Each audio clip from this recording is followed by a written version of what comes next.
had a wonderful walk through the Schwartz Tavern, and I don't know if you can see in the back, that is the Armory, and there's a project going there as well. I think there's definitely a real interest in actually turning this into a major museum district, and as you can see, it's off to a great start. But we're lucky, this man that not only lives history, taught history, knows history, may be able to tell us a little bit about the Army as well, or the Armory as well. Bob, far away. Right. The Armory was built in 1939 as a training facility for the Virginia National Guard, and had been in operation all the way up until the 1980s, and then it was turned over to the town to be used in whatever their needs. I remember playing ball there, roller skating there. They allowed that to be opened. During World War II, it was used also for dances for the men who were out at picket. Officers Club was across the street, so the officers had their place, and then this was for the general soldiers who didn't have a place to go. Captain Harris was James Harris was involved in getting the Armory built, and it went through several other people who were involved in maintaining the building. At the present time, it's been sat vacant since basically 1980. No one's done anything with it.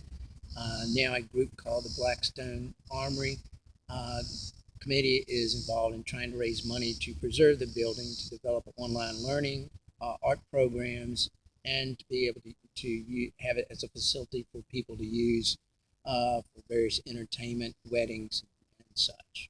So they want to become living, breathing, active, drawing ideas, letting things happen, which is very important. You mentioned about when it was built. Now in 1942? No, but when Fort Pickett was 41 Pickett was built. I think, and although we can't see, well, we could probably look over the trees and see the big Fort Pickett. Just tell us, because I think the interesting thing about Fort Pickett, and especially in today's age, is when we had to come together as a country and gear up in a major way for something we had not prepared for. The story of Fort Pickett is amazing because, I mean, from what I've heard, there were almost like 20, 30, 40 different families that had different plots, the assemblage to begin with. Well, basically, over 5,000 acres was taken, over 500 families were dispersed. Really? Okay. So, and some of them happened to be mine. And, land was taken. But and then eventually training facility for all the boys going overseas during World War II. One famous person was even stationed out there, Red Skelton. I've heard that, yes. I've heard Red Skelton was there. So, various, and of course it was a major development to help inspire and grow this town even more. Just besides tobacco, this helped this town and it's helped keep it going.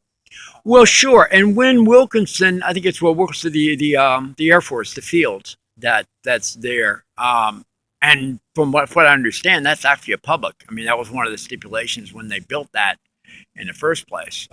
We may be making it a lot busier in that nature. But when did Fort Pickett cease to be a major, or as far as from the Army training? Basically, during the Clinton administration, they began to do cutbacks in the military, and between Senator Warner, I forgot who the other one was at the time, they were very much involved in trying to keep the base open for some activity. Right, sure, absolutely. So eventually, the federal government turned it over to the Virginia National Guard for them to maintain and have their training facility. Okay. And it's been instrumental. I mean, I actually myself work with a group out of Grove in Hollywood that does the West Effects. Eric Brennan's the president. Kid started on Terminator when he was 12, so he's pretty good.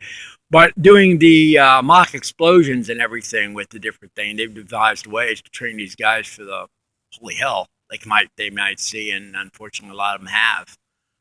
We certainly like to see something done with the event we're looking at maybe, and have that be part of a tribute to what's going on. within this. But so how's the Armory Committee doing so far as in raising awareness and raising some money They've and raised around 20,000, $30,000. okay, One major donor gave 10,000, but they went that on construction. okay, So the idea here is to get the ball rolling. That money goes into construction. right, So that's what they're doing now. Is trying to raise that money to start doing something. Working on a planning grant, get grant money to begin, so they can begin doing construction. right.